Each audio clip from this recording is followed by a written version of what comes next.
நாம் ஜெபம் செய்வோமாக. கர்த்தர் நம்ம கொடுத்திருக்கிறதானே இந்த நல்ல நாளுக்காக, இந்த ஆராதனை வேலைக்காக ஆண்டவருடைய சமூகத்திலே நாம் ஜெபிப்போம். தெய்வ பிரசன்னத்திலே காணப்படவும், நாம் தியானிக்கிற வார்த்தைகள் நம்முடைய ஆத்மாவுக்கு அது பிரயோஜனமாக இருக்கத்தக்கதாக, நாம் பாடுகிற பாடல்கள் நம்முடைய நாமத்தை மகிமைப்படுத்தத்தக்கதாக, நாம் இருக்கிற விண்ணப்பங்கள் நம்முடைய இருதயத்தின் பாரத்தை வெளிப்படுத்தத்தக்கதாக ஆண்டுடைய கரத்தில் ஒப்புக் கொடுப்போம். பரிசுத்த ஆவியானவர் நம்மில் வாசம் செய்ய முடியாது. ஆவியானவர் இந்த நல்ல வேளை பொறுப்பெடுத்து நம்மை நடத்த முடியாது. இந்த ஆராதனை ஆசீர்வாதத்துக்காக நம்முடைய அன்பு மூப்பர் செந்திலை அவர்கள் ஜெபிக்க அன்போடு கேட்டுக்கொள்கிறேன். ஜெபம் செய்வோமாக. ஸ்தோத்திரம் ஆண்டவரே, இயேசுவே, கிருபை மிகுந்தவரே, இரக்கமுள்ள பிதாவே, இந்த காலை வேலைக்காக நாங்கள் மகிழ்ச்சியோடு ஜெபிக்கிறோம். இயேசுப்பா ஆண்டவரே, நாங்கள் இப்பொழுது ஆரம்பிக்கிற இந்த ஆராதனையை தேவன் தாமே ஆசீர்வதிக்கிறோம். இயேசுப்பா கர்த்தாவே, இந்த ஆராதனையை கர்த்தரின் கடமுடிவு பரியந்தம் எங்களோடு கூட இருந்து அதை நடத்தி முடிக்கும்படியாக கர்த்தரிடத்தில் நாங்கள் மன்றாடி ஜெபிக்கிறோம். இயேசுப்பா சங்கீத பகுதிக்காக நாங்கள் ஜெபிக்கிறோம். ஆண்டவரே, பிரேயர் பகுதிக்காக ஜெபிக்கிறோம். தொடர்ந்து பாதுகாத்து ஆசீர்வதிக்கிறோம். இயேசு கிறிஸ்து மூலம் ஜெபிக்கிறோம் எங்கள் ஜீவனுள்ள நல்ல பிதாவே. ஆமென். நம்முடைய ஆராதனைக்கு ஆரம்பமாக நம்ம அனைவரும் எழுந்திருந்து நம்முடைய பாட்டு 29வது பாடலை பாடுவோம். தேவனுக்கு மகிமை, தீபத்துக்கு மகிமை. 29வது பாடல்.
ஐயா வாழ்க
நின்ற வண்ணமாகவே நம்முடைய வேதாகமத்திலே சங்கீத பகுதியை நாம் வாசிப்போமாக.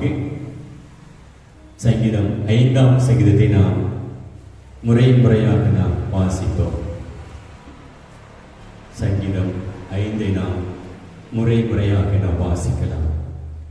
கர்த்தாவே, என் வார்த்தைகளுக்கு செவி கொடும், என் தியானத்தை கவனியும். நான் உங்களுக்கு விண்ணப்பம் பண்ணுவேன், என் ராஜாவே, என் தேவனே, என் வேண்டுதலின் சத்தத்தை கேட்டருளும். கர்த்தாவே, காலிலே என் சத்தத்தை கேட்டருள்வீர். காலிலே உமக்கு நேரே வந்து ஆயத்தமாய் காத்திருப்பேன். நீ எதிர்பார்க்கிறதற்கு பிரியப்படுகிற தேவன் அல்ல, தீமை உலகத்தில் சேர்வதில்லை. வீம்புக்காரர் உம்முடைய கண்களுக்கு முன்பாக நிலை நிற்க மாட்டார்கள். அக்கிரமக்காரர் யாவரையும் வெறுக்கிறீர். பொய் பேசுகிறவர்கள் நானோ உமது கிருபையினாலே உமது ஆலயத்துக்குள் பிரவேசித்து உமது பரிசுத்த சன்னிதானத்துக்கு நேரே பயபக்தியுடன் பணிந்து கொள்வேன். கர்த்தாவே, என் சத்துருக்கள் நிமித்தம் என்னை உம்முடைய நீதியினாலே நிறுத்தி எனக்கு முன்பாக அவர்களுடைய வழிகளை செம்மைப்படுத்தும். அவர்கள் வாயில் உண்மை இல்லை, அவர்கள் உள்ளம் கேடுபாடுள்ளது. அவர்கள் தொண்டை திறக்கப்பட்ட பிரேத குழி, தங்கள் நாவினால் இச்சகம் பேசுகிறார்கள். தேவனே, அவர்களை குற்றவாளிகளாக தீரும். அவர்கள் தங்கள் ஆலோசனைகளால் இடுபடி செய்யும். அவர்கள் ரோகங்களிலே காட்சியில் நிற்கும். அவர்களை தள்ளிவிடும். உமக்கு விரோதமாய் கலகம் பண்ணினார்களே. உம்மை நம்புகிறவர்கள் யாவரும் சந்தோஷித்து எந்நாளும் கெம்பீரிப்பார்களாக. நீர் அவர்களை காப்பாற்றுவீர். உம்முடைய நாமத்தை நேசிக்கிறவர்கள் உண்மையில் களி கூறுவார்களாக. கர்த்தாவே, நீதிமானை ஆசீர்வதித்து காரணம் எனும் கேடகத்தினால் அவனை சூழ்ந்து கொள்வேன். பிதாவுக்கும் குமாரனுக்கும் பரிசுத்த ஆவிக்கும்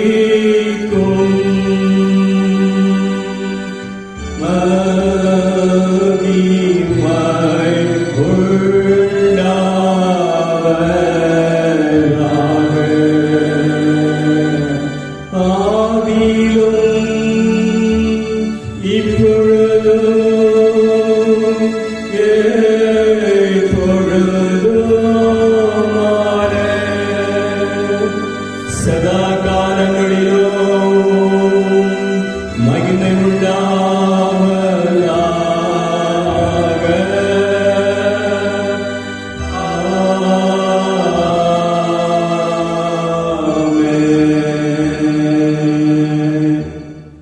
நாம் நீண்ட வட்டமாகவே நம்முடைய விசுவாசத்தை நாம் அறிக்கை செய்வோமாக. வானத்தில் பூமியில் படைத்த சர்வமிட பிதாவாகிய தேவனை விசுவாசிக்கிறேன். ஒருவரே குமாரனாகிய நம்முடைய நாதனை விசுவாசிக்கிறேன். அவர் பரிசுத்த ஆவினாலே கன்மடிக்கப்பட்டு பிறந்தார். பொந்து பிலாத்தின் காலத்தில் பாடுபட்டு சிலுவை அறிவிட்டு மறித்து அடக்கப்படப்பட்டு பாதம் இறங்கினார். 3 நாள் மருத்துவ எழுதினார். பரமடத்துக்கு ஏறி சர்வமிட பிதாவாகிய தேவனுடைய வலதுபாட்டை வீற்றிருக்கிறார். அப்படிப்பட்ட உயிரோரையும் மரித்தோரையும் நியாயம் தீர்க்க வருவார். பரிசுத்த ஆவி விசுவாசிக்கிறேன். பொதுவாகிற பரிசுத்த சபையும் பரிசுத்தவான்களின் ஐக்கியமும் பாவ மன்னிப்பும் சரீர வைத்ததும் நித்திய ஜீவனும் என்று விசுவாசிக்கிறேன். ஆமென். உட்கார்வமாக வேத பாடமாக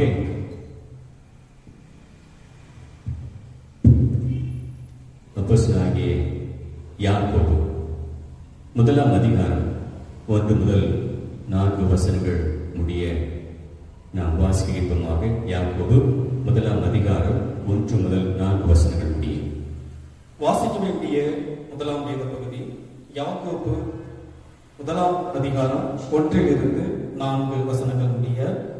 தேவனுக்கும் கர்த்தராகிய இயேசு கிறிஸ்துவுக்கும் ஊழியக்காரனாகிய யாக்கோபு சிதறி இருக்கிற 12 கோத்திரங்களுக்கும் வாழ்த்துதல் சொல்லி எழுதுகிறதாவது: என் சகோதரரே, நீங்கள் பலவிதமான சோதனைகளில் அகப்படும் போது உங்கள் விசுவாசத்தின் பரீட்சையானது பொறுமையை உண்டாக்கும் என்று அறிந்து அதை மிகுந்த சந்தோஷமாக எண்ணுங்கள்.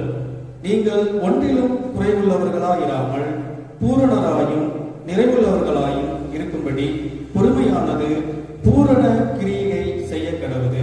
வாசிக்க வேண்டிய முதலாம் வேத பகுதி வாசித்தாயிற்று. தேவனுக்கே மகிமை உண்டாதாக. ஆமென். சபையாருக்கு சொல்ல வேண்டிய விசேஷமான அறிவிப்புகள். ஆலயம் திறக்கக்கூடாதபடி சூழ்நிலை இருக்கிறபடினாலே நாங்கள் கொடுக்கிறதான இந்த வாட்ஸ்அப் யூடியூபின் மூலமாக கொடுக்கிற அந்த செய்திகளை அந்த குறிக்கப்பட்ட ஆராதனை நேரத்தில் நீங்கள் தயவு செய்து நேரத்தை கடைபிடிக்க அன்போடு கூட கேட்டுக்கொள்கிறேன். 9 மணிக்கு ஆராதனை என்று சொன்னால் அனைவரும் தயவு செய்து உடைய இல்லங்களிலே அந்த ஆராதனையாக நீங்கள் பாவித்து 9 மணிக்கு நீங்கள் தயவு செய்து நீங்கள் ஆராதனையில் கலந்து கொள்ள வேண்டும். நாம் ஒரு மனதோடு கூட ஆராதித்தால்தான் அது நமக்கு ஆசீர்வாதமாய் காணப்படும். ஐயா தானே, ஐயா வீட்டில் இருப்பாரு, நம்ம எப்போ வேணாலும் கேட்டுக்கலாம் என்று சொல்லி ஒரு சமையல் வேலையெல்லாம் தயவு செய்து அதுக்கு முக்கியத்துவம் கொடுத்துறாங்க. 9 மணிக்கு ஆராதனை என்று சொன்னால் தயவு செய்து 9 மணிக்கு நீங்கள் கடைபிடிக்க வேண்டும். இல்லை என்று சொன்னால் நீங்கள் என்ன செய்யலாம், உங்கள் வேலையை நீங்கள் பார்த்துக் கொள்ளலாம். நாம் ஒரு மனதோடு கூட நாம் இந்த நாட்களிலே ஒன்றுபட்டால் மாத்திரமே நாம் ஜெயம் பெற முடியும். அது தயவு செய்து நான் மிகுந்த பாரத்தோடு கூட நான் இதை நான் பகிர்ந்து கொள்ளுகிறேன். 9 மணிக்கு ஆராதனை என்று சொன்னால் 9 மணிக்கு தயவு செய்து நீங்கள் இதிலே நீங்கள் கலந்து கர்த்தருடைய சத்தியத்திலே நாம் பலப்பட்டு இந்த தேசத்துக்காக நாம் ஜெபிப்போம். 2வதாக உங்களுக்கு ஏற்கனவே நாங்கள் கொடுத்திருக்கிறோம் இந்த சீனா பிரே, அது கண்டினியூ ஆகும். அது கொடுக்கப்படுற அந்த விண்ணப்பங்களை தயவு செய்து அந்த யாருக்கெல்லாம் ஒதுக்கப்பட்டு இருக்கிறதோ அந்த நேரத்திலே அந்த காரியத்திற்காக நீங்கள் 15 நிமிடங்கள் ஜெபிக்க அன்போடு கேட்டுக் கொள்கிறேன். தயவு செய்து அந்த நேரத்தை உங்களுக்கு போதுமான நேரத்தை நான் கொடுத்திருக்கிறோம். ஆகவே அந்த 15 நிமிடத்திலே நீங்கள் எங்கே இருந்தாலும் அந்த அந்த தொடர் சங்கீத ஜெபத்தை நான் விட்டுவிடாமல் இருக்க மிக அன்போடு கூட நான் கேட்டுக் கொள்கிறேன். நாம் ஜெபித்தால் மாத்திரமே நம்முடைய மாவட்டத்தை நாம் கத்திற்குள்ளாக கொண்டு வர முடியும். நாம் ஜெபித்தால் மாத்திரமே அந்த தேசத்தை கத்திற்குள்ளாக கொண்டு வர முடியும். இதை காணப்படுதான இந்த கொள்ளை நோயிலிருந்து ஜனங்கள் தப்பிக்க வேண்டுமானால், நாம் தப்பிக்க வேண்டுமானால் ஜெபம் ரொம்ப தேவை. ஆக தயவு செய்து அதை கடைபிடிக்க நான் உங்களை அன்போடு கூட கேட்டுக்கொள்கிறேன். அதே மூலமாக நாடு தினத்திலே மன்னிக்க வேண்டும், ஒவ்வொரு மாதமும் அந்த முதல் தேதி கர்த்தருடைய பந்தி உண்டு. ஆனால் இந்த கொரோனா பீரியடா இருக்கிறபடினாலே ஆராதனை மாத்திரம் உண்டு, கர்த்தருடைய பந்தி இருக்காது. அப்படி ஏதாயிலும் அதற்கான வாய்ப்புகள் இருக்குமானால் அதை உங்களுக்கு நான் முன்கூட்டியே வாட்ஸ்அப்பிலே அதை நான் தெரிவித்துக் கொள்கிறேன். அதே வண்ணமாக இந்த நாட்களிலே ஒவ்வொரு மாதமும் நம்முடைய மத்திய நிதி நாம் கட்ட வேண்டிய சூழ்நிலையிலே நாம் இருக்கிறோம். 17,000 ரூபாய் ஒவ்வொரு மாதமும் நாம் கட்ட வேண்டும். தயவு கூர்ந்து நீங்கள் ஆலயம் திறக்கப்படவில்லை என்று சொல்லி உங்களுடைய காணிக்கைகளையோ உங்கள் தசம பாகங்களையோ கொடுக்காமல் இருக்க வேண்டாம். அது தயவு செய்து நீங்கள் கொடுத்தால் மாத்திரமே மற்ற போதர்களுக்கு அது பயனுள்ளதாக காணப்படும். ஆகவே நீங்கள் அதை மனதில் வைத்துக் கொண்டு அன்போடு கேட்டுக்கொள்கிறேன். கூடுமான வரைக்கும் யாரையும் நீங்கள் உங்களுடைய இல்லத்துக்குள்ளாய் நீங்கள் அனுமதிக்க வேண்டாம். பேச வேண்டுமானால் நீங்கள் வெளியே வந்து பேசி அவளை அனுப்பி விடுங்கள். உங்களுடைய இல்லங்களுக்குள்ளாய் யாரையும் நீங்கள் அனுமதித்து உட்கார வைத்து அவர்களுக்கு காபி கொடுத்து டீ கொடுக்குறது இது தயவு செய்து தவிர்க்க மிக அன்போடு கூட கேட்டுக்கொள்கிறேன். நீங்க எங்கே போனாலும் தயவு செய்து முகக்கவசம் அணிந்து போவது நல்லது. குறிப்பாக உங்களுடைய பாக்கெட்லயோ உங்களுடைய பேக்லயோ இந்த சானிடைசர் மாத்திரம் கொண்டு போக, அப்பொழுது கையை சுத்தப்படுத்திக் கொள்வது மிகவும் நல்லது. நாம் தெரியாமல் கூட நம்முடைய கைகளை நாம் என்ன செய்வோம், நம்முடைய முகத்தில் வைத்து விடுவோம். தயவு கூர்ந்த அந்த நாட்களிலே நம்முடைய நலன், நம்முடைய பிள்ளைகள் நலன், நம்முடைய வருங்கால நலன் இவையெல்லாம் நாம் செய்வதற்கு நாம் கடமைப்பட்டு இருக்கிறபடினாலே தயவு கூர்ந்து நீங்கள் இந்த டிஸ்டன்ஸை கீப் பண்ண அன்போடு கூட கேட்டுக்கொள்ள. அதிகமாக யாரும் வெளியிலே சுற்ற வேண்டாம். வாரத்துக்கு ஒரு நாள் போய் கடையில் போயிட்டு உங்களுக்கு தேவையான நீங்கள் பர்ச்சேஸ் பண்ணுங்க. அப்பப்போ கடைக்கெல்லாம் போயிடாதீங்க. ஆக தயவு செய்து இதை நீங்கள் கடைபிடிக்க அன்போடு கேட்டுக்கொள்ள. எல்லாவற்றுக்கும் மேலாக அதிகமாக நீங்கள் ஜெபியுங்கள். ஒவ்வொருவரும் நீங்கள் தனிப்பட்ட முறையில் ஒரு நேரத்தை நீங்கள் ஒதுக்கி ஆண்டுடைய சமூகத்திலே ஜெபிக்கணும். நாம் ஜெபிக்கிற குடும்பங்களாக ஜெபிக்கிற சபையாக மாற கர்த்தர் நமக்கு உதவி செய்வாராக. நாம் சிறிது நேரம் தேவனுடைய வார்த்தைகளை கேட்பதற்கு முன்பதாக நாம் ஆண்டவரை சிறிது நேரம் நாம் ஆராதிப்போமாக. ஏனென்று சொன்னால் இந்நாள் வரை உன்னதனால் செய்த எண்ணிலா நன்மைகள் யாவும் மறவாதே என்று பக்தன் பாடினது போல நம்முடைய வாழ்க்கையில் ஆண்டவரை செய்ததான நன்மைகளை நாம் மறந்துவிடக் கூடாது அல்லவா? உலகம் அழுது கொண்டிருக்கிறது, சமுதாயம் அழுது கொண்டிருக்கிறது, குடும்பங்களிலே அழுகின் சத்தங்கள் கேட்கப்படுகிறது, வீதிகளிலே அழுகின் சத்தம் கேட்கப்படுகிறது, கிராமங்களிலே அழுகின் சத்தம் கேட்கப்படுகிறது, நகரத்திலே கூக்குரலின் சத்தம் கேட்கப்படுகிறது. ஆனால் இந்த நாட்களிலே கர்த்தர் நமக்கு நல்லவராக, வல்லவராக, போதுமானவராக இருந்து நம்மை நடத்தி கொண்டிருக்கிறாரே, அவருடைய கிருபை பெரியதல்லவா? அழிவுக்கு விலக்கி மீட்டார் நம்மை. நம்முடைய பிராண ஆண்டுடைய பார்வை கருமையா இருக்குது. எல்லா தீமை கிருபை கர்த்தர் விலக்கி பாதுகாத்திருக்கிறதான தேவன் நம்முடைய தேவைகளை கர்த்தர் அவ்வப்பொழுது கொடுத்து நம்மை போஷிக்கிறார். தாய் தன் பாலகனை மறந்து விடுவாள். ஆனால் அவரை தேடுகிற மக்களுக்கோ ஒரு நன்மை குறைவுபடாது. ஒரு கணம் தாமே ஆண்டுடைய சமுதிரம் அவர் செய்த நன்மைகளுக்காக, அவர் செய்த குருவிகளுக்காக, அவர் செய்த இறக்கங்களுக்காக, அவர் கொடுத்த ஆலோசனைகளுக்காக, அவர் கொடுத்த பராமரிப்புக்காக, பாதுகாப்புக்காக, அரவணைப்புக்காக ஆண்டவரை நாம் சோதரிப்போமாக.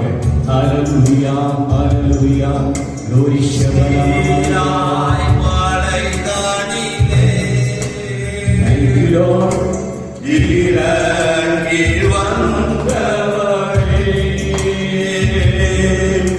சீனாய் மலைதனிலே இறங்கி வந்தவரே,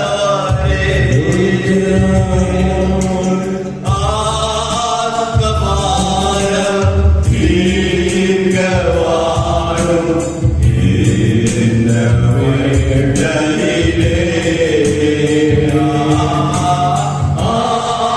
ஆத்மபாரம் தீர்க்க வாரும் இந்த வேளையிலே,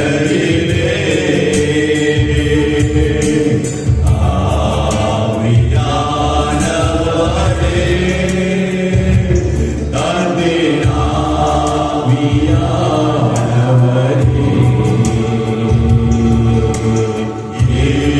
இதோ வாரும், இறங்கி வாரும் எங்கள் மத்தியிலே.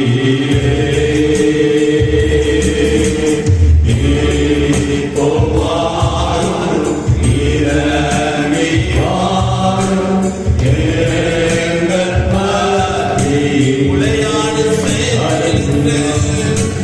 உளையான சேர்த்திருக்கிறே, தூக்கி எடுத்தாரே அம்மா. உளையான சேர்த்திருக்கிறே, தூக்கி எடுத்தாரே.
இந்த கால வேளையில தேவனை வரவேற்போமா. அப்பா, நீர் எங்களுடைய இல்லத்துல வாங்க, நீங்க எங்களோட உள்ளத்துல வாங்க. இயேசு நம்மோட பட்சமா இருக்கும் போது வியாதியோ, வேதனையோ, வறுமையோ, கஷ்டமோ எதுவும் அணுகாது, வாதையும் கூடாரத்தை அணுகாது என்று சொன்ன தேவன் இந்த காலை வேளையில சமையல் இந்த லைவ் டெலிகேஷன் மாத்திருக்க ஒவ்வொருவரும் இந்த காலை வேளையில ஆண்டவரை வரவேற்க. அப்பா, நீங்க எங்க உள்ளத்துல வாங்க, நீங்க எங்க இல்லத்துல வாங்க, என் சபைகள் நடுவுல வாங்க, என்னுடைய இல்லத்தின் நடுவுல வாங்க. இந்த காலை வேளையில ஆண்டவரை வரவேற்போமா. தாவீதின் மீது இறங்கின அபிஷேகம், கோலியாத்தை விடுத்த தந்த தேவனுடைய அபிஷேகம் இந்த காலை வேளையில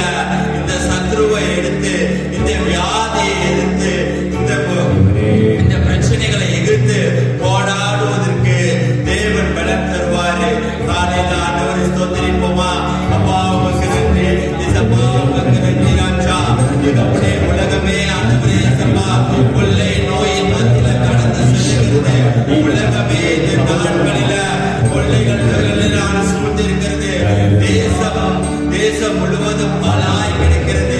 தேவன் தேடுகின்ற உணர்வுள்ள மனுஷன் உண்டா என்று தேவன் கேட்கிறாரு. இந்த காலவெளியில ஆண்டவரே, ஆண்டவரே, என்னுடைய சபைக்காகவோ, என்னுடைய தேசத்திற்காகவோ, என்னுடைய தேசத்தில் அழிகிற மக்களுக்காகவோ இந்த காலை வேளையில உங்களுக்கு நான் மன்றாடி வருகிறேன் அப்படின்னு ஆண்டவர் கேட்கிறது. ஒரு சொட்டு கண்ணீரை ஆவது அவருடைய சமூகத்துல விட்டோம்னா ஆண்டவர் மனமிறங்கி இந்த காலை வேளையில நம்மளுடைய தேசத்தை கண்ணோக்கி பார்க்கின்ற தேவன் நம்ம இல்லத்துல, நம்மளுடைய உள்ளத்துல தேவன் கடந்து வர போறாரு. ஆண்டவருக்கு நன்றி சொல்லுமா.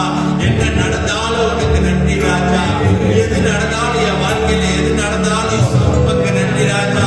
இயேசுவின் அன்பை விட்டு நம்ம விரும்பவன் யார்? இந்த கால வேளையில அப்பாவுக்கு நன்றி சொல்லுவோமா. முதல்களை கனிகளை ஆகிய சோத்திர பலிகளை எடுப்போமா. என் நாமத்தை பிரஸ்தாபப்படுத்துகிற எந்த ஸ்தானத்திலும் நான் உங்களை வந்து ஆசீர்வதிக்கிறார். இந்த கால வேளையில இந்த ஒளிநாடாக காத்து கொண்டிருக்க, இந்த கால வேளையில இந்த லைவ் டெலிகாஸ்டை பார்த்துட்டு இருக்கிற ஆண்டவருக்கு இந்த கால வேளை என் நாமத்தை ஜனம், என் நாமத்தை பிரஸ்தாபப்படுத்துற ஜனத்தை மத்தியில நான் கடந்து போகிறேன். ஆண்டவர் நம்மளுடைய உள்ளத்துல வர போற, நம்மளுடைய இல்லத்துல வர போறாரு.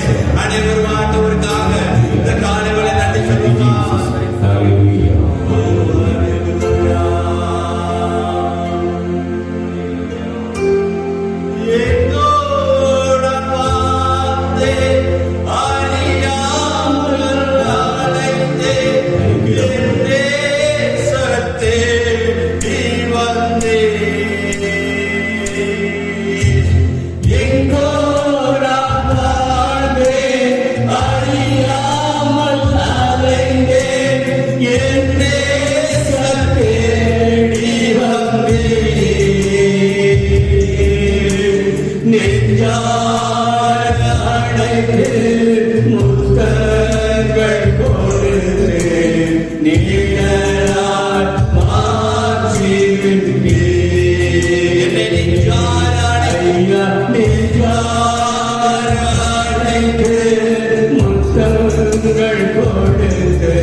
அன்பான தேவா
காலை வேளையில் இந்த ஆராதனை காண செய்த தயவிற்காக நன்றி சொல்லி அப்பாவுக்கு நன்றி சொல்லி குடும்பமாய் ஆண்டவருக்கு நாம் உங்களுக்கு ஆண்டவரே இந்த உலகத்திலே எங்களோட ஆசை விருப்பம் ஏக்கம் எல்லாமே நீங்க தான். இயேசு என் பக்கத்துல வந்திருக்கும் போது என் ஆசை விருப்பம் ஏக்கம் எல்லாமே நீங்க ராஜா அப்படின்னு சொல்லி இந்த ஆராதனை வேளையில கடைசியாக ஆண்டவருக்கு நம்மளை அர்ப்பணித்து ஆண்டவருக்கு நம்மளை முழுவதுமாய் ஒப்பு கொடுத்து இந்த காலை வேளையில ஆண்டவருக்கு இதுல அப்பா என் ஆசை என் விருப்பம் எல்லாமே நீங்க ராஜா.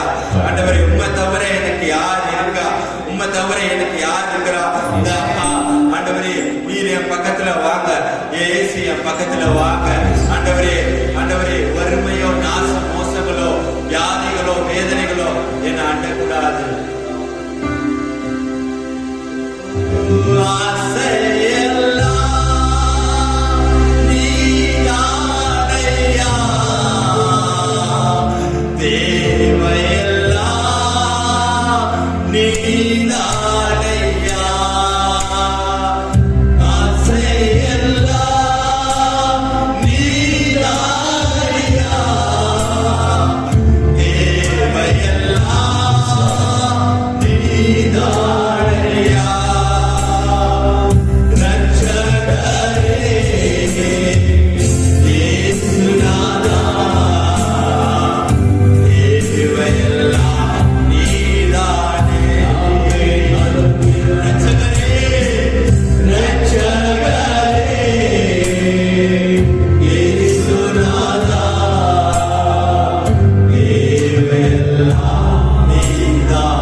எங்க மத்தியில இடைப்பட்டிய தயவிற்காக உமக்கு நன்றி சொல்லுவோம். இப்பொழுதும் உங்களுடைய வார்த்தைக்கு நேராய் கடந்து செல்லுகிற ராஜா. ஆண்டவரே, முச்செடி நடுவுல பக்தன் மோசேவுக்கு தரிசனம் தந்த தேவன் இந்த காலை வேளையில எனக்கும் என்னோட குடும்பத்திற்கோ ஆண்டவரே என்ன தரிசனத்தை நீ தர விருப்பமா இருக்கிற, என்ன வார்த்தை நீ எங்களுக்கு தர விருப்பமா இருக்கிறோ அதை எங்கள் மத்தியில கொண்டு வாங்க அப்படின்னு நான் கேட்கிறோம் ராஜா. இந்த காலை வேளையில நீரே பிரசன்னராய் இருந்து மீதமுள்ள காரியங்களை உங்களது கிருபை தங்கி இருக்கிறது. இயேசு மூலம் ஜெபக்கேன் ஜீவனோட நல்ல பிதாவே, ஆமென். உட்காருவோமாக.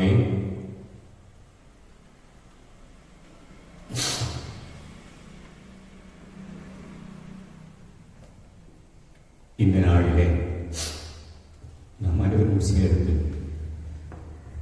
தியானிக்கும்படியாக தெரிந்து கொள்ளப்பட்டதான வேத வாக்கியம் வாசித்த வேத பகுதியிலே அப்போஸ்தலனாகிய யாக்கோபு எழுதின பொதுவான நிருபத்தில் 1 அதிகாரம் 3வது வசனத்தை நாம் வாசிக்கலாம். யாக்கோபு 1 அதிகாரம் 3வது வசனம். உங்கள் விசுவாசத்தின் உங்கள் விசுவாசத்தின் பரீட்சையானது பொறுமையை உண்டாக்கும் என்று அறிந்து அதை மிகுந்த சந்தோஷமாய் எண்ணுங்கள். ஜெபிக்கலாம்.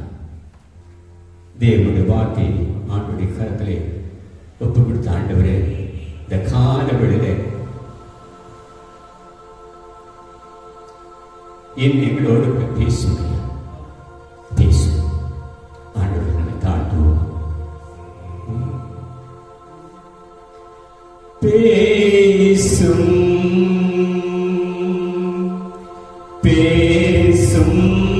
ஜெபம் செய்யும் போது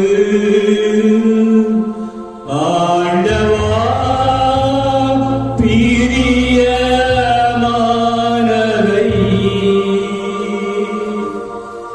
இப்போ காட்டும் செய்ய ஆயத்தம். ஆண்டவா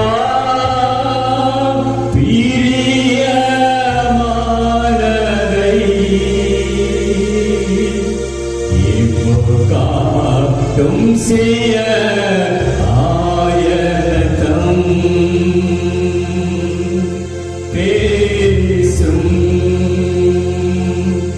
பேசும் ஜெபம் செய்யும் போது ஆண்டவா பிரியமானதை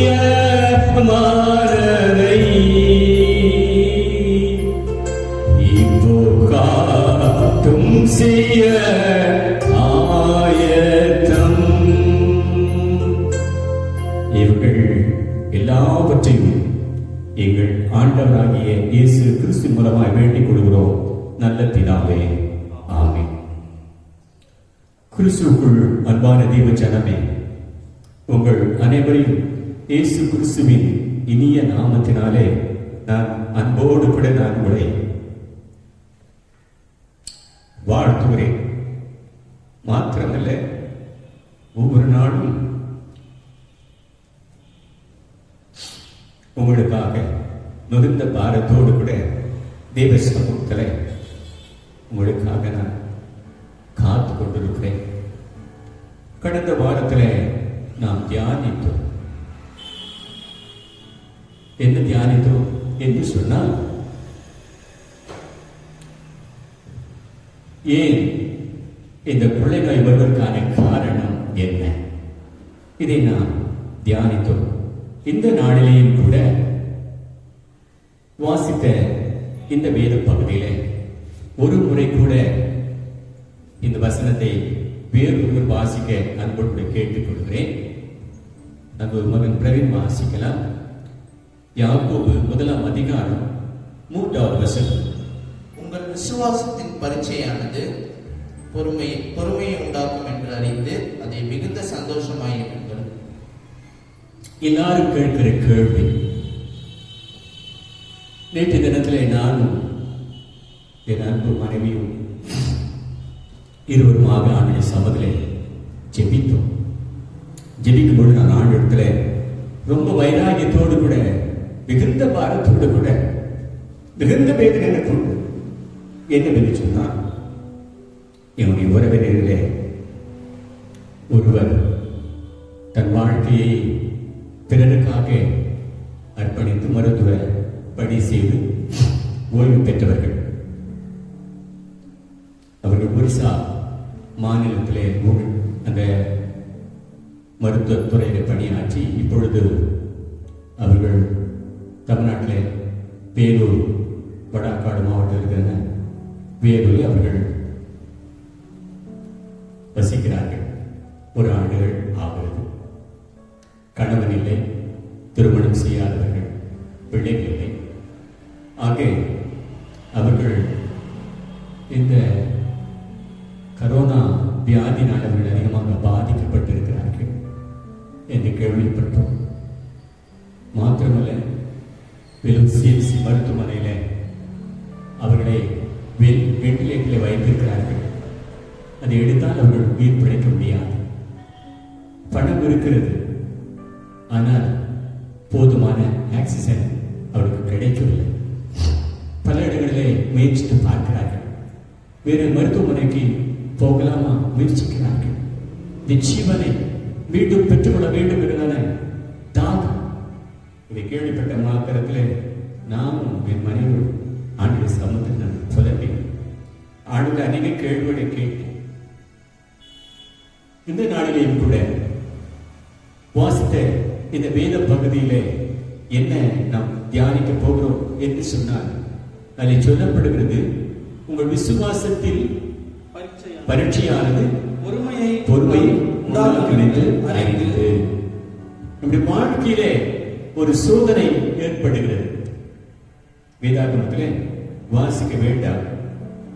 ஏன்னா அந்த 2வது வசனத்தை வாசிக்கும் சொல்றாரு, என் சகோதரரே நீங்கள் பலவிதமான சோதனைகளில் அகப்படும் பொழுது. இன்னைக்கு அநேக சோதனைகள் நமக்கு வரத்தான் செய்கிறது. நம்ம எல்லாரும் கேள்வி கேட்கிறோம், ஏன் ஆண்டவர் எனக்கு இதை கொடுத்தார், ஏன் ஏன் ஏன் ஏன் என்னையும் சேர்த்து தான் நான் சொல்லுகிறேன். எந்த ஒரு காரியமானாலும் ஆண்டுடைய சந்திர வைக்கிற ஒரு கேள்வி ஏன், அதன் பிறகுதான் நிச்சயம் காரணத்தை நாம் சொல்லுகிறோம். முதல்ல என்னன்னாக்கா ஏன் ஏன் ஆண்டவர் இதை கொடுத்தீர், ஏன் ஆண்டவர் இதை செய்தீர். ஆனால் இங்கே சொல்லப்படுகிற ஒரு காரியம் என்னவென்று சொன்னால், என் சகோதரரே நீங்கள் பலவிதமான சோதனைகளில் அகப்படும் போது. அங்க சோதனை என்று is not an mention, is a singular. இங்க என்ன சொல்றாரு, சோதனைகளில் அகப்படும் போது. Is a mention, is not plural. சோதனைகள். சோதனை என்பது சிங்குலர், சோதனைகள் என்பது புளூரல். சோ பலவிதமான சோதனைகள், 1 2 அல்ல, பலவிதத்தில் இந்த சோதனைகள் இருக்கலாம். இன்னைக்கு அநேகர் எல்லாரும் ஒரு கஷ்டம் வந்த உடனே என்ன பண்றோம், ஏன் ஆண்டவரே இப்படி சோதிக்கிறீர்கள் எல்லாரும் நம்ம கேட்கிறோம். ஆனால் இங்கே சொல்லப்படுகிறது, தேவனுடைய பிள்ளைகளுக்கு பலவிதமான சோதனைகள் உண்டு. சுருக்கமாக அதை நாம் பார்ப்பது அப்படியானால் ஏனென்று சொன்னால், வேதாகமத்தில் நாம் வாசிக்கும் பொழுது 2 பேதுரு புஸ்தகம் 2ஆம் அதிகாரம் 2 பேதுரு 2ஆம் அதிகாரம் 9ஆம் வசனத்தை வாசிக்கும் பொழுது இப்படி வாசிக்கிறோம், கர்த்தர் தெய்வ பக்தி உள்ளவர்களை சோதனைகளில் ரட்சிக்கவும். கர்த்தருடைய நாமத்துக்கு மகிமை உண்டாவதாக. அதில் சொல்லப்படுகிற ஒரு வார்த்தை, கர்த்தர் தெய்வ பக்தி உள்ளவர்களை சோதனைகளை ரட்சிக்கிறார். கர்த்தருடைய நாமத்துக்கு மகிமை உண்டாவதாக. சோதனைகள் பல உண்டு. ஆனால் அந்த சோதனைகள் யாருக்கு கடந்து வருகிறது, தெய்வ பக்தி உள்ளவர்களுக்கு கடந்து வருகிறது. அப்படியானால் நம்முடைய திருமறையிலே இந்த தெய்வ பக்தி உள்ளவர்களுக்கு என்னென்ன சோதனைகள் வந்தது, சுருக்கமாக நாம் அதை தியானிப்பது சால சிறந்தது என்று நாம் பார்க்கிறோம். முதலாக வேதாகமத்திலே முதலாக சோதிக்கப்பட்ட மனிதன் யார்? வேதாகமத்திலே முதலாக சோதனையை சந்தித்த மனிதன் யார்? ஆபிரகாம். வேதாகமத்தை ஆதாரமாக ஆதியாகமம் 22ஆம் அதிகாரம், ஆதியாகமம் 22ஆம் அதிகாரம் 2வது வசனத்தை நாம் வாசிக்கலாம்.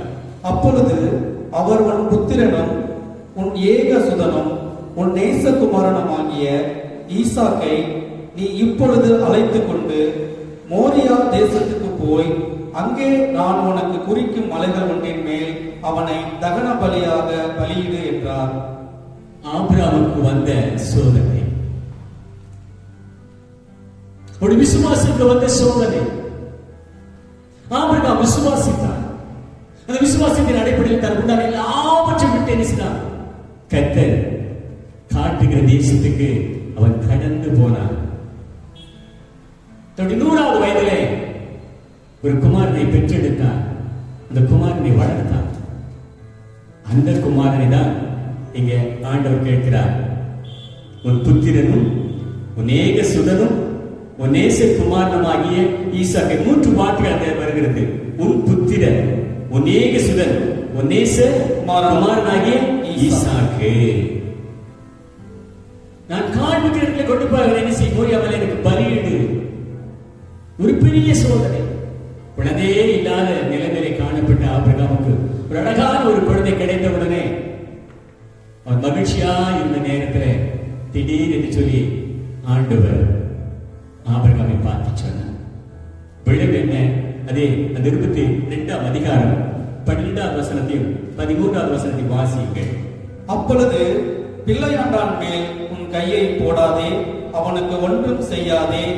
நீ அவனை உன் புத்திரன் என்றும் உன் ஏகசுதன் என்றும் பாராமல் எனக்காக ஒப்பு கொடுத்தபடியினால் நீ தேவனுக்கு பயப்படுகிறவன் என்று இப்பொழுது அறிந்திருக்கிறேன் என்றார். அது 11வது வசனத்தை பாருங்க. அப்பொழுது கர்த்தருடைய தூதனானவர் வானத்திலிருந்து ஆபிரகாமே ஆபிரகாமே என்று கூப்பிட்டார்.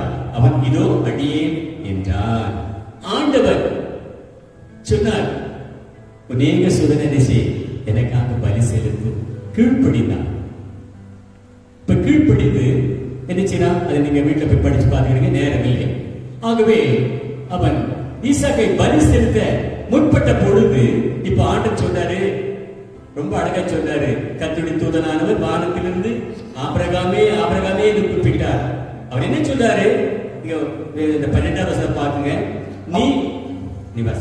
நீ அவனை உன் புத்திரன் என்றும் உன் ஏகசுதன் என்றும் பாராமல் எனக்காக ஒப்பு கொடுத்தபடியா நீ தேவனுக்கு பயப்படுறவர் என்று இப்பொழுது அறிந்திருக்கிறேன் என்றார். சோதனையை ஆபிரகாம் ஜெயித்ததினாலே தேவன் கொடுத்த ஆசீர்வாதம் என்ன தெரியுமா? தேவனுக்கு பயப்படுகிறது என்று இப்பொழுது அறிந்தேன். எப்பொழுது தன் குமாரனாகி ஈசாக்கை பலி செலுத்தின அந்த நிலைமைதான் டோட்டல். மிச்சம் என்ன? வெட்டவும் முற்பட்டுட்டார். ஒரு வினாடி தான், 60 நிமிஷம் அவன் தலையை வெட்டி இருக்கும். வித்தின் செகண்ட், நிமிஷம் என்று சொல்ல முடியாது, கையை வாங்கி விட்டார். 60 நிமிஷம் தலையை பார்த்து கடந்து வருகிறது. உடனே அவருக்காமே பிள்ளையின் பேங்க பிள்ளையான பேங்க ஒரு கையை போடாதே. அன்புதை பச்சாமே ஆபிரகாமுக்கு வந்த சோதனை அவர் விசுவாசத்துக்காக கடந்து வந்த சோதனை ஜெயம் பெற்றார். இரண்டாவதாக ஆதியாகம புஸ்தகம் 39ஆம் அதிகாரம். ஆதியாகமம் 39ஆம் அதிகாரம் 9வது வசனத்தை வாசியுங்கள். ஆதியாகமம். இந்த வீட்டிலே என்னிலும் பெரியவன் இல்லை, நீ அவருடைய மனைவியாய் இருக்கிறபடியால் உன்னை தவிர வேறொன்றையும் அவர் எனக்கு விலக்கி வைக்கவில்லை. இப்படி இருக்க நான் இத்தனை பெரிய பொல்லாங்குக்கு உடன்பட்டு தேவனுக்கு விரோதமாய் பாவம் செய்தது எப்படி என்றான். இங்கே இரண்டாவதாக ஒரு வாலிபனுக்கு சோதனை வருகிறது. ஆச்சுங்களா? வாலிபத்துக்கு சோதனை. அநேக வாலிபர்கள் விழுந்து போகிறார்கள். இங்க யோசிப்பை குறித்து நாம் பார்க்கும் பொழுது அது உங்களுக்கு தெரியணும். நான் எல்லாவற்றையும் சொல்வதற்கு எங்க நேரம் இல்லாத நான் சீக்கிரமா நான் கடந்து போகிறேன். எங்கே போர்த்திபாருடைய மனைவி யோசிப்போடு கூட தகாத காரியங்களை செய்வதற்காக உட்படுகிறாள். ஆனால் இங்கே யோசிப்பு சொல்ற ஒரு வார்த்தை அதை சொல்றான். என்ன சொல்றா?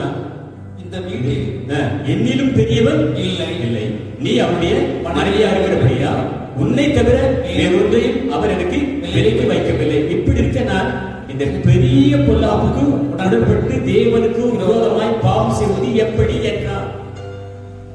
வாலிபனே, வாலிப தம்பியே, வாலிப தங்கச்சியே, நல்லா புரிஞ்சுக்கிடு.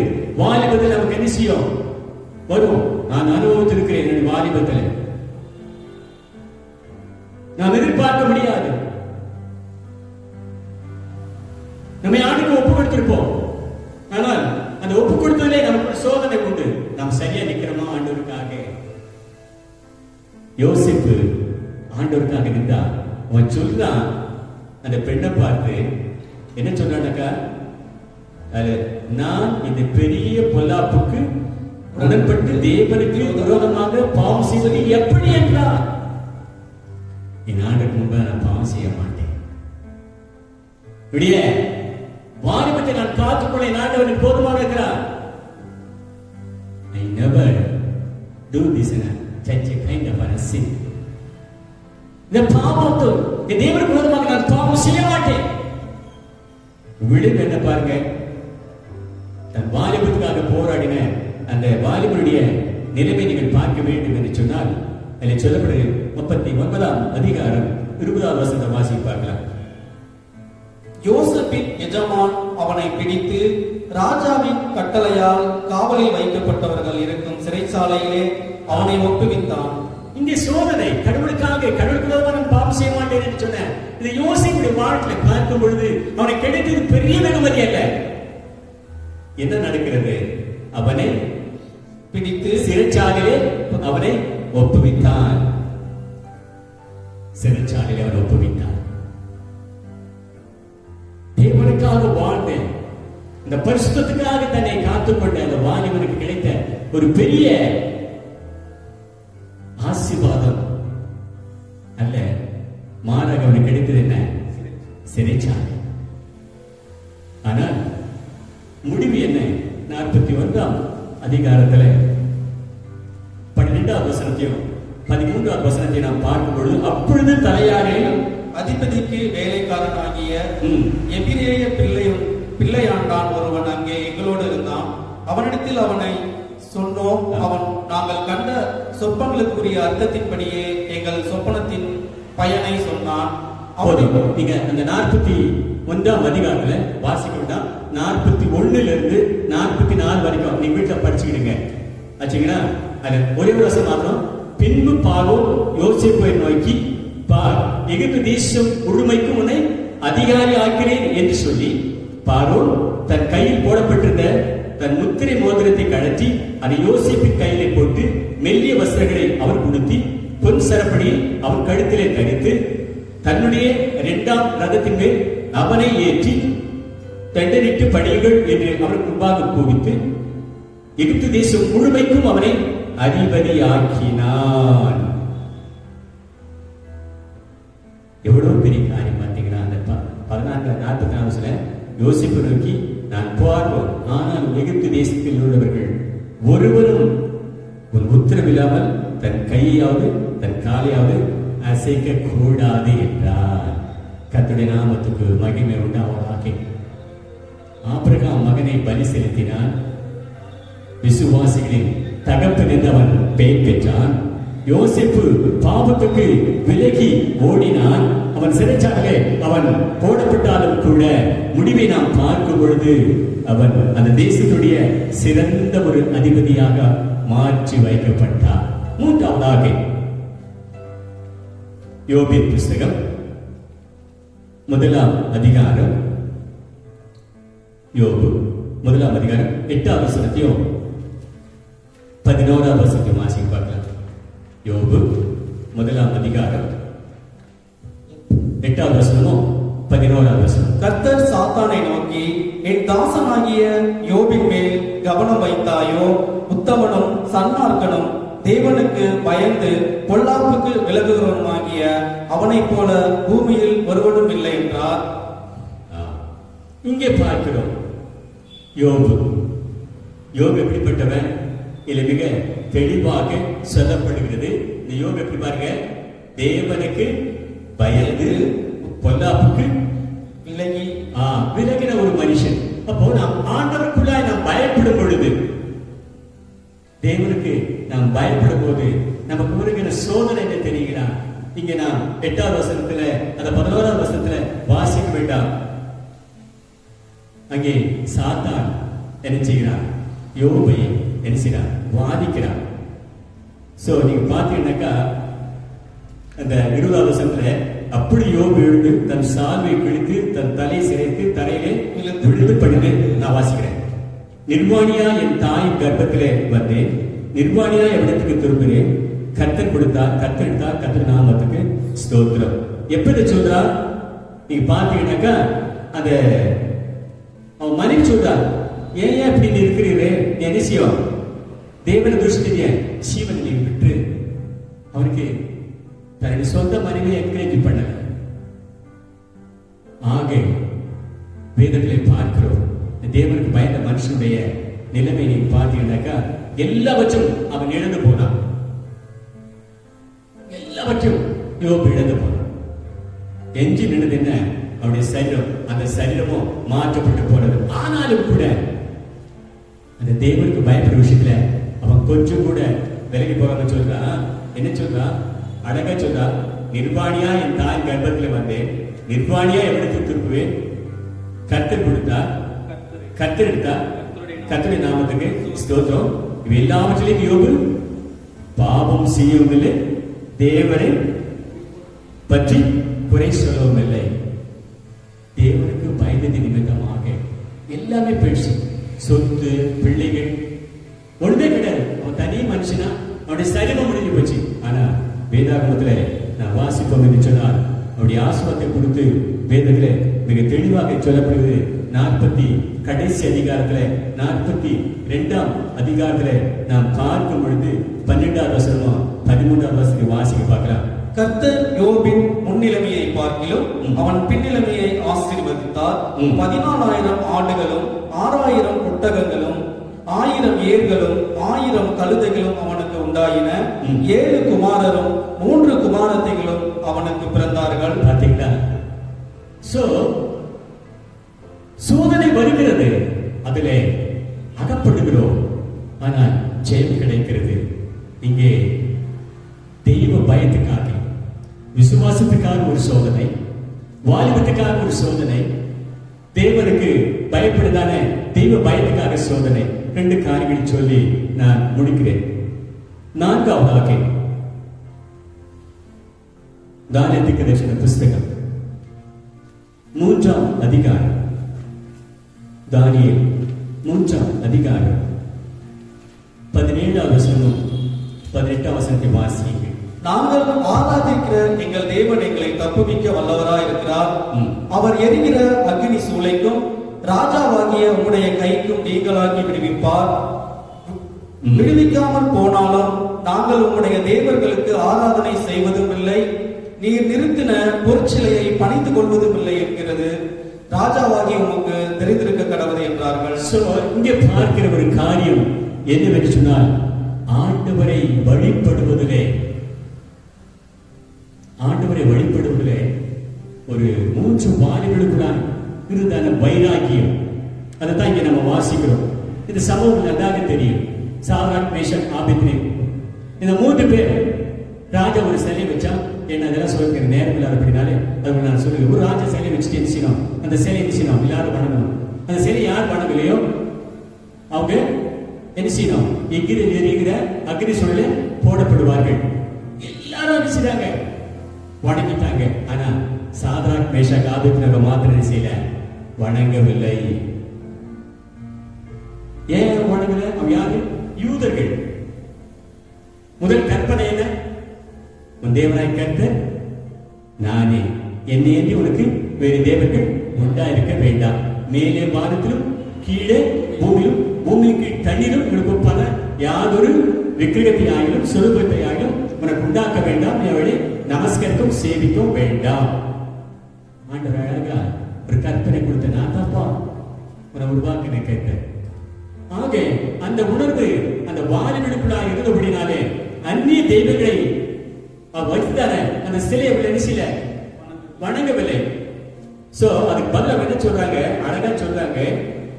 என்ன அந்த 12வது வசனம் சொல்றாரு, நாங்கள் உடைய தேவனுக்கு ஆராதனை செய்வதில்லை, நீ நிறுத்தின பொருளை பணிந்து கொள்வதும் இல்லை. ஆக நிலைமைகள் நமக்கு நன்றாக தெரியும். ஆக அவர் அக்னி சூழலே போடப்பட்டார்கள். ஆக அந்த 3ஆம் அதிகாரம் 28வது வசனத்துல பாத்தீங்கன்னா சொல்ற, அப்பொழுது நேபுகாத்நேசர் வசனித்து சாத்ராக், மேஷாக், ஆபேத்நேகோ என்னுடைய தேவனுக்கு ஸ்தோத்திரம், அவர்கள் தங்களுடைய தேவனை தவிர வேறொரு தேவனையும் சேவித்து பணியாமல் அவரையே நம்பி ராஜாவின் கட்டளையை தள்ளி தங்கள் சரீரங்களை ஒப்புக் கொடுத்ததினால் அவர் தமது தூதனை அனுப்பி தம்முடைய தாசனை விடுவித்தார். ஆகையால் 29 ஆகையால் சாத்ராக், மேஷாக், ஆபேத்நேகோ என்னுடைய தேவனுக்கு விரோதமாய் தூஷணவாதி சொல்கிற எந்த ஜனத்தாலும் எந்த ஜாதியாலும் எந்த பாஷைக்காரும் துண்டித்து போடப்படுவான். சோ அவருடைய வீடு இருப்பிடமாக்கப்படும் என்று என்னாலே தீர்மானிக்கப்படுகிறது. ஆகவே தங்களை காத்துக் கொண்டார்கள். ஆண்டவர் மாத்திரம் வழிபட்டார்கள். இன்னைக்கு நம்முடைய வாழ்க்கையில பாருங்க, எத்தனை விதைகளில் நாம் என்ன செய்யறோம்? ஆண்டவரே தேடிக்குவோம், உலகத்தை நாம் தேடிக்குவோம். கோயிலுக்கு வருவோம், ஐயா ஜெபம் பண்ணுங்க, பையனுக்கு கல்யாணம் நடக்கணும், பிள்ளை கல்யாணம் நடக்கணும், அங்க போயிட்டு ஜோசியம் பார்த்துட்டு வருவாங்க. ஆண்டு வீடு கொடுக்கக்கூடிய ஜெபம் பண்ணுவாங்க, நம்ம ஆளுக்கு ஜெபம் பண்ணுவோம். ஆனா வீடு கட்டின உடனே அதிகாலையில் நினைச்சுவாங்க, பூசாரி கூப்பிட்டு நினைச்சுவாங்க. அங்க போயிட்டு என்ன பண்ணுவான்? அவன் இதெல்லாம் ஓதிட்டு இருப்பான். என் சாமி கூட அப்படித்தான். நான் போன ஒரு இடத்துக்கு விழுந்தடிச்சு ஓடுறேன். அவன் அந்த பூஜை பண்ணிட்டா மதியம் சொன்னா, ஐயா நான் பண்ண வேண்டிய நான் பண்ணிட்டு, நீங்க பண்ண வேண்டிய நீங்க பண்ணுங்க. நிற்க முடியாதுங்க, நம்மால நிச்சய முடியல, நான் நிற்க முடியாது. தேவனுக்கு பயப்படாத பயம் உங்களுடைய வாழ்க்கையில கிடையாது. தெளிவாக சொல்றேன், பயமே கிடையாது. உண்டு ஏதோ நேருக்கு ஒரு கிறிஸ்துவ நீ வாழ விருப்பப்பட, அவ்வளவுதான். அதான் ஒரு நாளே கிடைக்காது, நித்திய ஜீவனே கிடைக்காது. ஆண்டவரை பற்றிக் கொள்ளணும், ஆண்டவரை பற்றிக் கொள்ளணும். என் அன்பான தேவஜனமே, காலம் செய்த அருமையான அக்கா அவர்கள் சாரத முயற்சி ஒரு அழகான பாட்டு பாடினாங்க. கல்லும் மண்ணும் எம் கடவுள் அல்ல, கையின் சித்திரம் தெய்வம் அல்ல, ஆவியோடும் உண்மையோடும் ஆதி தேவனை வணங்கிடுவோம். படமா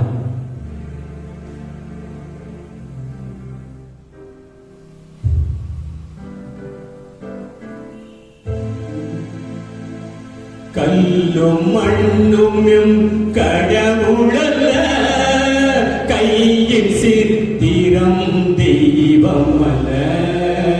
கல்லும் மண்ணும் எம் கடவுளல்ல, கையின் சித்திரம் தெய்வம் அல்ல.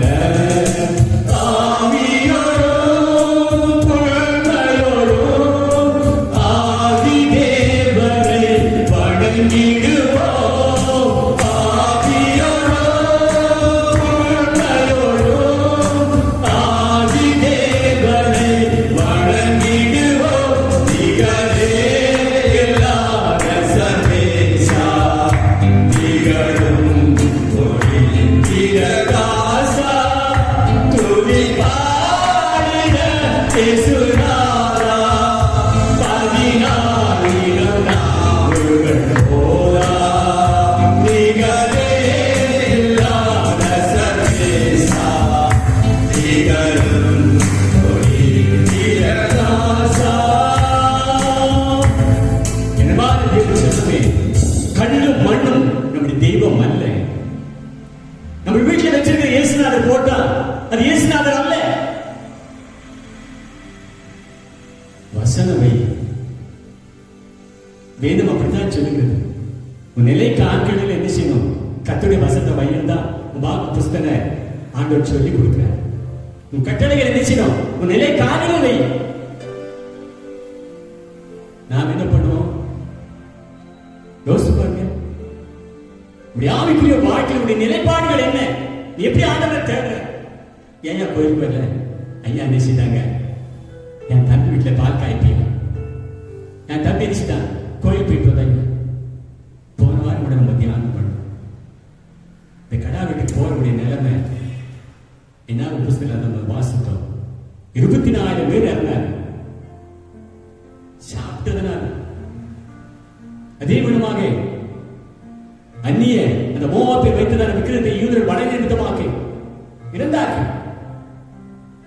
அன்பு தேவ ஜனமே, நாம் ஜாக்கிரதையா இருக்க வேண்டிய ஒரு நம் ஆண்டவரை தேடுகிற உடைய நிலைப்பாடு என்று யோசித்துப்பார்.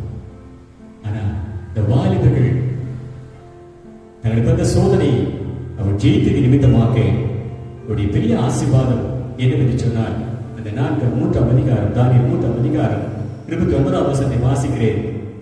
ஆபேத்நேகோ என்னுடைய தேவனுக்கு விரோதமாக தூஷண வார்த்தை சொல்லுகிற எந்த ஜனத்தானும், எந்த ஜாதியானும், எந்த பாஷைக்காரனும் துண்டித்து போடப்படுவான்.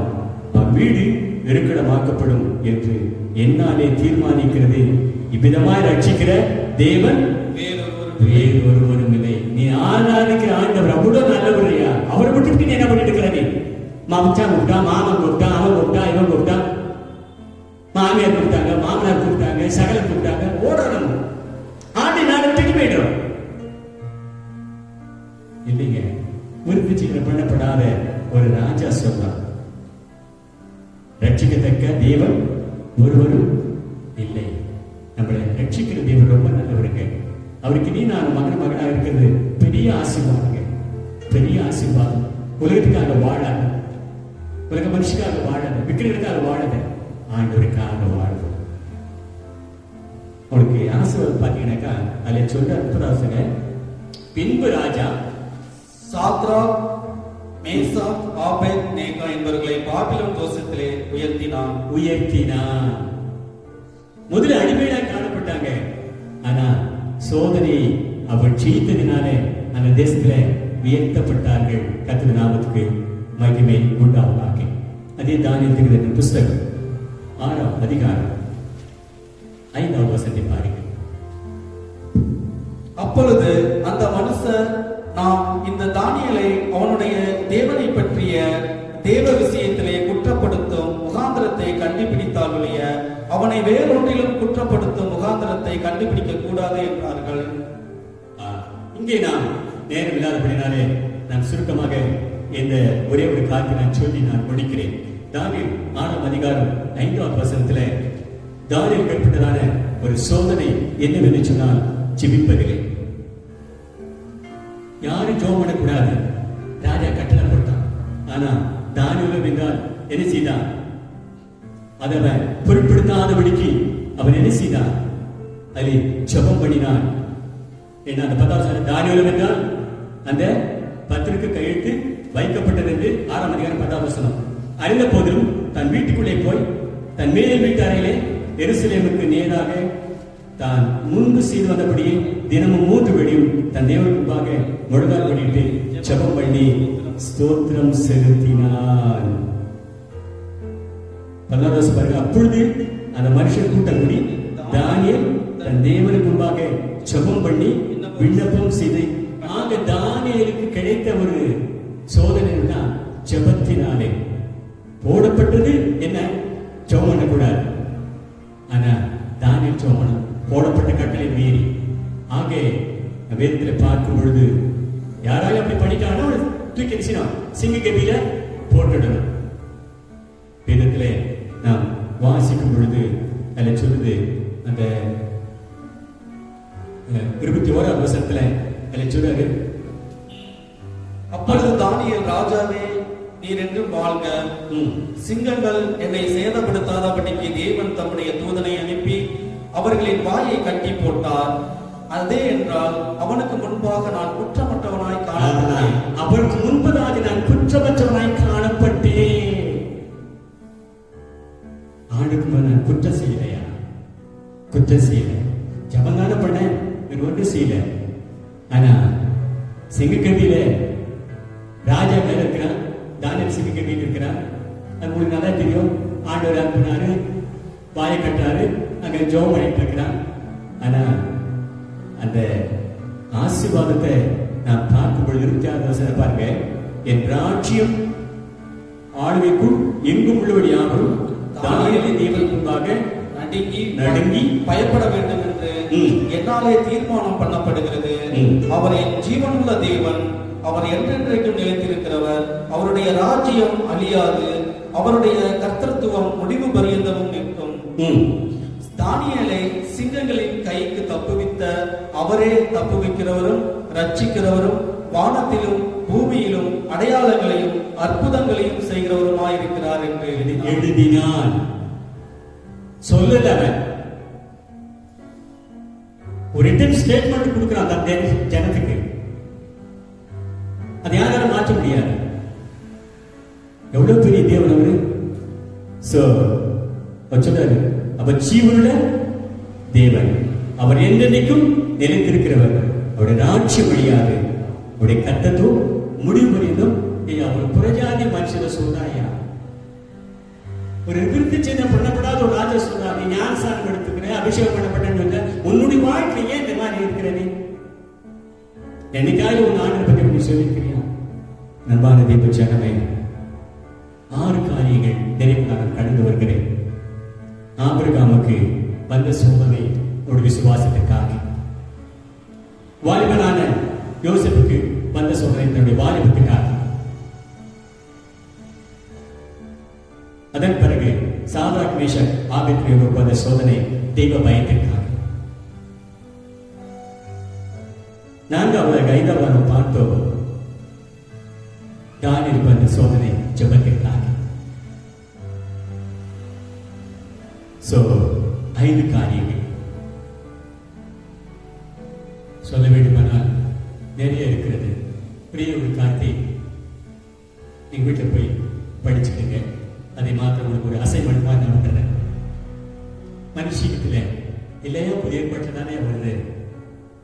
ஏன்னா நாம் தியானித்தோம், பலவிதமான சோதனைகள் உண்டு. அதை நம்ம பேரில் நம்ம பார்த்தோம். கர்த்தர் தெய்வ பயமுறை சோதிக்கிறார். இப்ப இவங்க ஆபிரகாம் யாரு, யோசேப்பு யாரு, சாத்ராக் மேஷாக் ஆபேத்நேகோ யாரு, தானியேல் யாரு? இங்க எல்லாம் யாரு? ஆண்டவருக்கு பயந்தவர்கள் தான். ஆனால் வெவ்வேறு வித்தியாசமான காலகட்டங்களில் அவர்கள் சோதிக்கப்பட்டார்கள். முடிவு ஆசீர்வாதம். ஆனால் புதிய பாட்டில் ஒரே ஒரு வாசிக்க வேண்டாம். மத்திய 4ஆம் அதிகாரத்தை மாத்திரம் வீட்டில் போய் படிச்சுக்கிடுங்க. 4ஆம் வசனத்திலிருந்து 9ஆம் வசனம் வரைக்கும் வீட்டில் நீங்க 6வது முடிச்ச உடனே நீங்க வாசித்து பாருங்க. அதுல நம்ம ஆண்டவராகிய இயேசு கிறிஸ்து சோதிக்கப்பட்டார் பிசாசினால். 3 சோதனைகள் உலகத்தில் அவர்கள் சோதனை,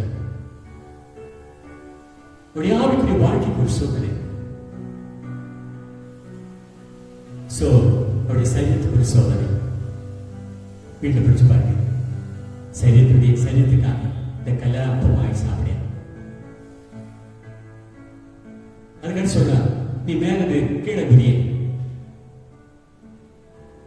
கடைசி சொல்ற, இந்த உலகம் முழுவதும் காட்டி 3 சோதனையும் ஆண்டவர் வசனத்தின் மூலமாக தான் ஜெயித்தார்.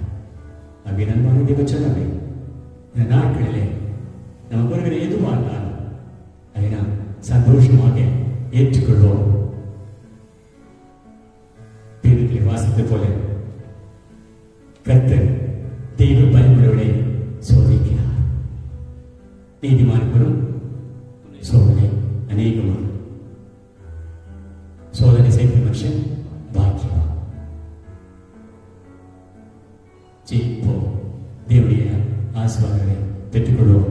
கர்த்தர் இந்த திருவசனத்தை நமக்கு ஆசீர்வதிப்பாராக. ஆமென். கடைசியாக நாம் அனைவரும் எழுந்து நம்முடைய பாட்டு புஸ்தகத்தில் 247வது பாடலை பாடும் பொழுது நம்முடைய காணிக்கை கர்த்தருக்கு நாம் செலுத்துவோமாக. 247 தேவனே, நாம் உமதண்டையில் இன்னும் நெருங்கி செய்வதே என் ஆவல் பூமியே. 247வது பாடல்.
ஜெபிப்போமாக.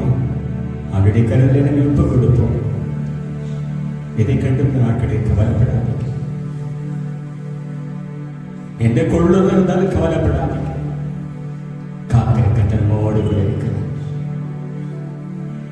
ஆபிரகாமை ஆசீர்வதித்தவர், யோசேப்பை ஆசீர்வதித்தவர், சாத்ராக் மேஷாக் ஆபேத்நேகோவை ஆசீர்வதித்தவர், தானியேலை ஆசீர்வதித்தவர் நம்மை ஆசீர்வதிக்க மாட்டார். விசுவாசத்தோடு கூட தேவ சமூகத்தை பார்ப்போம். ஆண்டவரே, எங்கள் தேவனே, எங்கள் ரட்சகனே, நீர் இல்லாமல் எங்களுக்கு இந்த உலகத்திலே வேறு யாரை பார்க்கிறார்கள்? யாரிடத்திலே போவோம்? யார் எங்களுக்காக உதவி செய்கிறவர்கள் யார் இருக்கிறார்கள்? நீர் இல்லாமல் எங்களுக்கு யாரும் இல்லையப்பா. நீர் இல்லாமல் எங்களுக்கு யாரும் இல்லை. உடைய சொந்த ரத்தத்தினாலே எங்களை ஆண்டவரே கரையை கொடுத்து மீட்டுக் கொண்டவர் நாங்கள் முடிவில் அல்லவா? ஆகவே தேவனே உதவி செய்யும். நாங்களும் ஒரு வாழ்க்கையிலே ஒரு ஆபிரகாமை போல, ஒரு யோசேப்பை போல, ஒரு சாத்ராக் மேஷாக்கை போல, ஒரு தானியேலை போல எங்கள் ஜெப வாழ்க்கையிலே நாங்கள் தேவனை தேடுவதிலே எங்கள் சபை வாலிபர்கள் யோசேப்பின் வாலிபனை போல, விசுவாசங்களை ஆபிரகாமை போல நாங்கள் காணப்பட எங்கள் அனைவருக்கும் கிருபித்தார். ஒவ்வொருவரையும் ஆசீர்வதிக்கிறார். குடும்ப தலைவிக்காக கொடுக்கப்பட்ட பிள்ளைகளுக்காக நன்றி செலுத்துகிறோம். ஆண்டவரே, கர்த்தாவிற்கு கொடுத்த வேலைகளுக்காக நன்றி செலுத்துகிறோம். அவர் கொடுத்த வியாபாரங்களுக்காக நன்றி செலுத்துகிறோம்.